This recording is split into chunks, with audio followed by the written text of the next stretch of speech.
دادستان کل تاجیکستان حبیب الله واحدزاده تصدیق کرد که در پیوند به مرگ مهرانه نایب وی 23 ساله در ناحیه درواز علیه زیردستش فیروز سیدزاده پرونده جنایی باز شده است.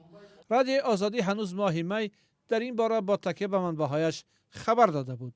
این دختر جوان ماه اپریل امسال در استراحتگاه چهارچمن ناحیه درواز در شرایط مرموز به هلاکت رسید.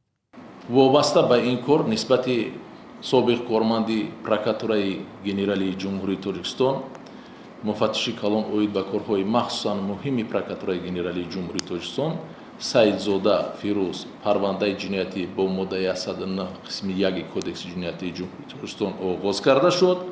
او دستگیر و در حبس حاضر قرار دارد. بند 109 قانون جنایی تاجیکستان به خودکشی رساندن است و از 3 تا 5 سال زندان را پیش بینی می‌کند. دادستان کل درباره جزئیات دیگری پرونده و اینکه فیروز سیدزاده چگونه مهرانه نایب او را به خودکشی رسانده است معلومات نداد.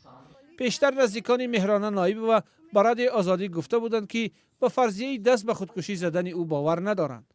صالح ما ناظم و خواهر مهرانه نایب و روز 22 ایول در یک صحبت تلفنی به رادیو آزادی گفت باید تا آغاز ماه اوگوست او و وکیل مدافع را با نتیجه های تفتیشات شناس کنند.